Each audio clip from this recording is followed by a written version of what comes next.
Hello, students. Today we're going to talk about the dietary guidelines for Americans.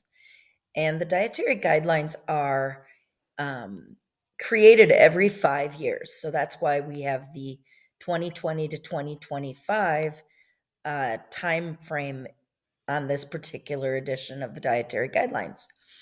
And basically, the dietary guidelines are guidelines for Americans and how they can eat more healthy. And so, really, it's a common sense guide to eating healthy. So, let's look more closely at what we've got.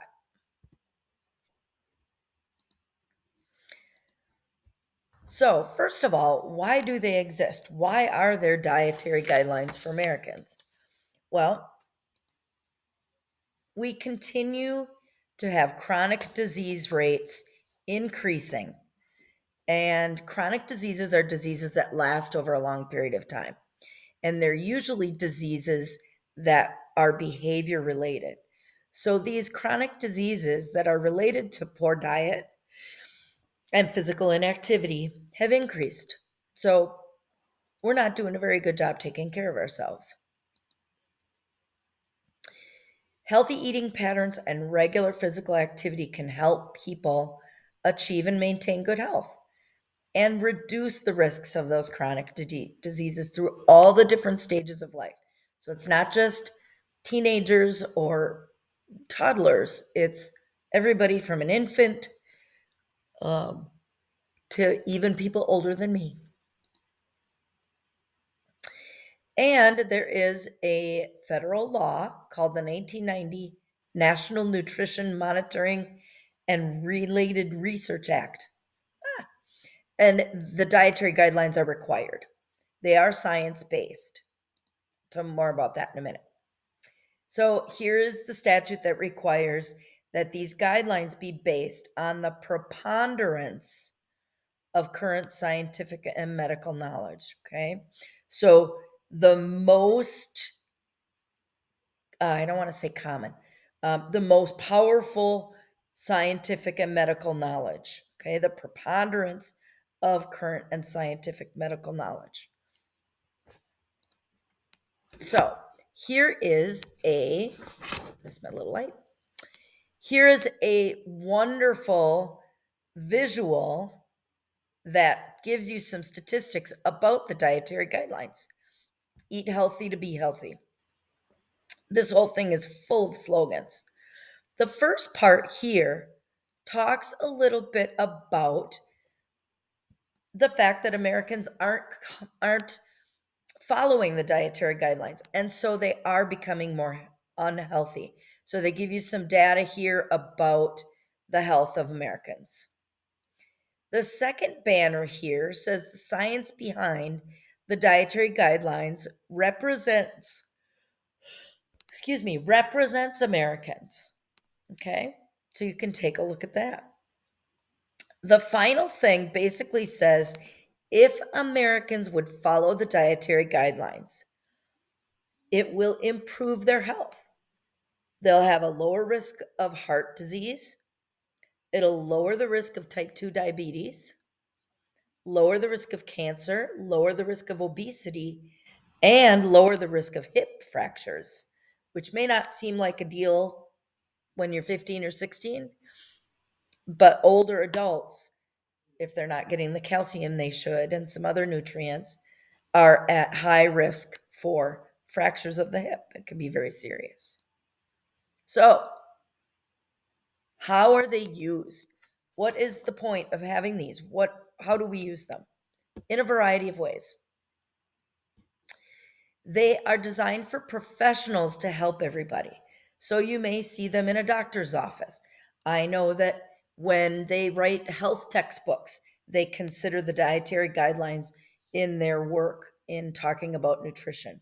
Um, the families that consume a healthy, nutritionally adequate diet are oftentimes supported by dietitians, physicians, nutrition educators, etc. So they also develop federal food, nutrition, and health policies and programs. So our school lunch program is a good example of this. The foods that they choose to include in a food lunch or a school lunch follow the guidelines set forth by this document, the Dietary Guidelines for Americans. It's the basic of federal nutrition education materials designed for the public. Okay, so the Health and Human Services and the United States Department of Education or United States Department of Agriculture, these food programs rely on the dietary guidelines for their information. Used by policymakers and nutrition and health professionals, and it helps develop programs, policies, communication for the general public. Used in a lot of different ways. That way, people who are providing food for others federally, okay, Meals on Wheels and our food lunch program at the school, food that's served in a hospital, cafeteria, things like that, follow these guidelines. So here we go. The Dietary Guidelines for Americans, 2020 to 2025. Make every bite count. That's the slogan for this particular version of the DGA. Let's start with number 1. The dietary guideline. Oh, wait, this is a short video. I forgot. This is a great little video to give you a introduction. Here we go.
So, the first dietary guidelines is follow a healthy dietary pattern at every life stage. So, here are the life stages that we're talking about: infancy, toddlerhood, childhood, adolescence, adulthood, pregnancy, lactation, which means you've had a baby and you are nursing that baby, and older adulthood. Here are the 3 things they recommend. Achieve and maintain a healthy body weight. How do you know what that is? Ask your doctor. That's the best way to know what a healthy body weight is. Get your nutrients in the right amounts. And lastly, that reduces the risk of chronic disease, heart disease, circulatory disease, kidney disease, lots of different types of chronic diseases. That's number one. Number two,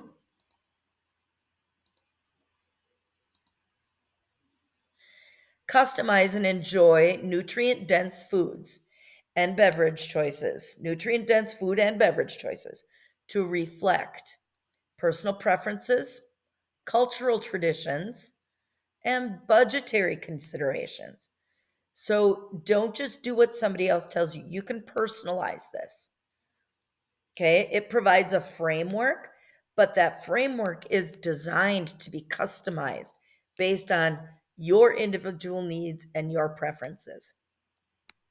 If you're allergic to shellfish, if you are a vegan, if you are of a certain religion and there's dietary restrictions within that, all of those things can be considered when and still you can follow the dietary guidelines. Number three, focus on meeting food group needs with nutrients dense foods and beverages and stay within calorie limits. So, an underlying premise of the dietary guidelines is that you should meet the guidelines by eating foods and beverages. What is this nutrient dense thing? What is a nutrient dense food or a nutrient dense beverage? Well, basically, they are foods that provide the vitamins, minerals, and other health promoting components, and they have little or no added sugar, saturated fat, and sodium. You're going to hear that over and over and over. Added sugar, saturated fat, and sodium. I like to call them the big three naughty things that we need to limit in our diet.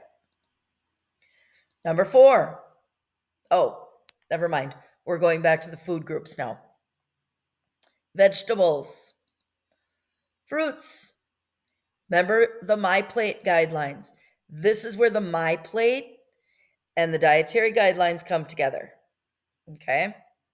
So you got vegetables, fruits, grains, dairy,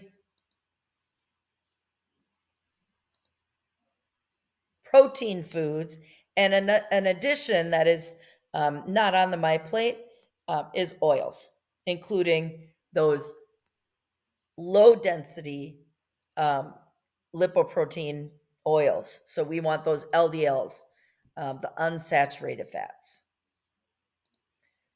All right, dietary guideline number 4, the big three: added sugars, saturated fat, and sodium. And limit alcoholic beverages, but that's a different consideration. That's not something we consider every day, especially if you're a teenager. So, added sugars. Avoid foods and beverages with added sugars. How do you know if it's got added sugars? Read the label. We just learned how to do that. Saturated fat. Less than 10% of your calories every day should be from saturated fats. How do you know if it's got saturated fats? Read the label. Sodium. Less than 2,300 milligrams per day, and even less for children under age 14. Sodium is probably the biggest crime of our eating habits. Sodium is hiding in everything. It's hiding in cheese. It's hiding in packaged foods. It's hiding in beef jerky. It's hiding in cheese. It's all over the place. And considering alcoholic beverages, if you're legal drinking age, you can choose not to drink or drink in moderation. So, this is by far the best visual for the dietary guidelines. It's very simple. It says number 1 with a visual, and then the arrow here points up to what it is. Number 2, a visual, and then here's number 2. Number 3, a visual, number 3, and number 4, the big three, and a visual. All right, dietary guidelines. Until next time, Gregor out.